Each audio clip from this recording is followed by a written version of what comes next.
Hello fellow visionaries, it is Viola Hug here, and I just wanted to pop on really quickly and tell you guys a funny story.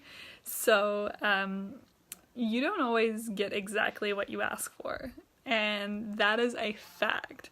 And this is gonna have a point, by the way, so I'll get to that at the end, but I thought today, New Year's Eve, was a fitting day to tell you because obviously we're gonna be moving into the new year very shortly and manifesting really beautiful, amazing things. And hi, Laz.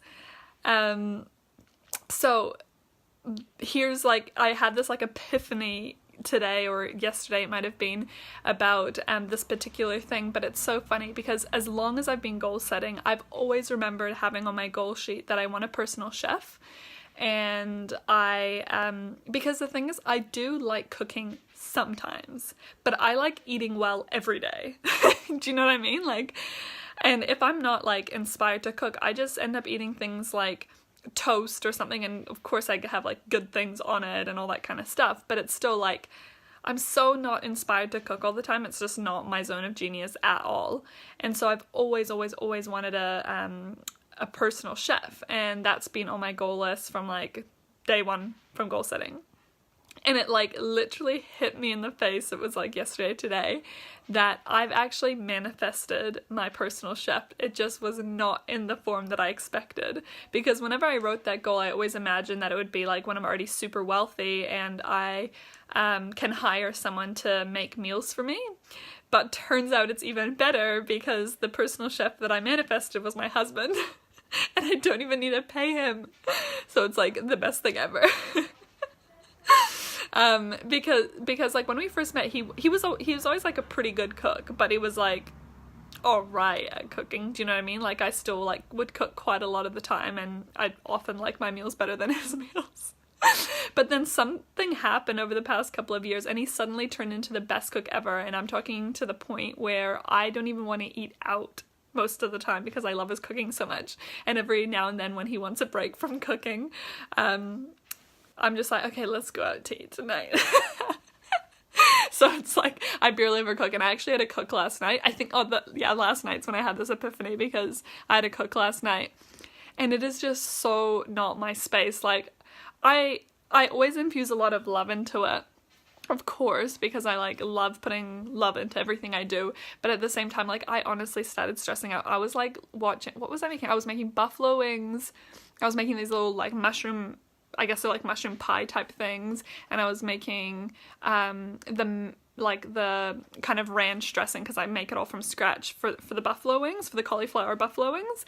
And I was honestly stressing out because I was trying to do all of it at once, and I'm nearly having a panic attack, and my husband's cooking is not your zone of genius, is it? And I was no, that's why I manifested a personal chef. And then I was oh my gosh, you're my personal chef that I've been manifesting my whole life.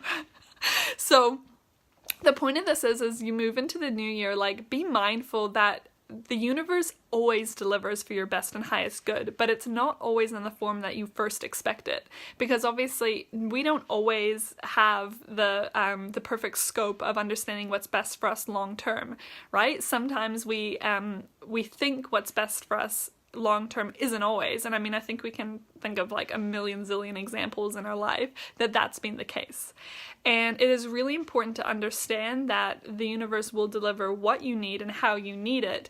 And so we need to be careful we're not narrowing our scope, because sometimes if we're too narrow-minded about how our goal will show up, then we will actually close ourselves off to opportunity.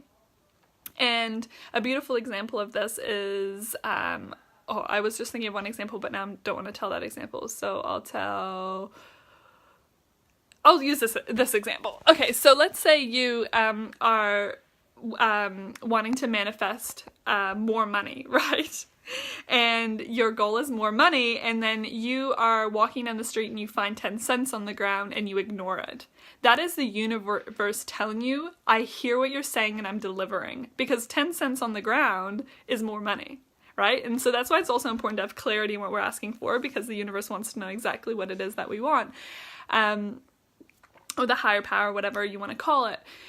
But at the same time, it's like we have to be grateful for however things show up in our life. So it's like, for example, you might want to manifest, like, let's say $500, and let's say in my example, like, I might expect that $500 to come from coaching clients, right? But would I be closed off at getting offered for to get paid $500 to speak at an event?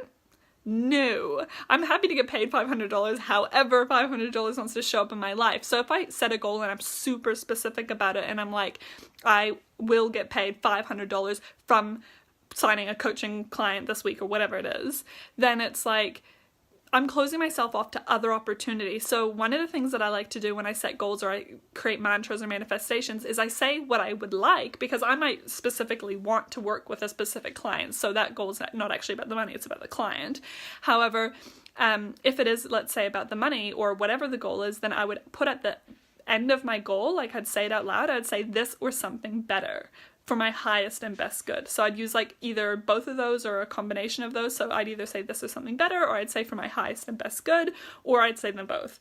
And what that's doing is it's opening you up to the opportunity that maybe there's something better that you just can't see yet, waiting for you. Ooh, getting an upgrade. And because the supermoon is coming up, right? So the supermoon's on the 2nd of Jan, which is really exciting because that just like amplifies the New Year's energy as well. So I'm just such a moon freak. I freaking love the moon. Like I spent like probably like a whole week last week writing all the moon cycles into my 2018 journal, and then like what to do in each phase of the moon. But anyway, so yeah, that's what I really want you guys to take away from this, is that you can manifest all those things. And like we've talked about loads, it's like those things that we have desires for are there for a reason, but we don't have that large scale scope where we can tell exactly why. So it's important for us to understand that, you know, some things we desire because they're there to take us to something that's truly meant for us, or some things we desire because they're really the exact perfect thing for us, right?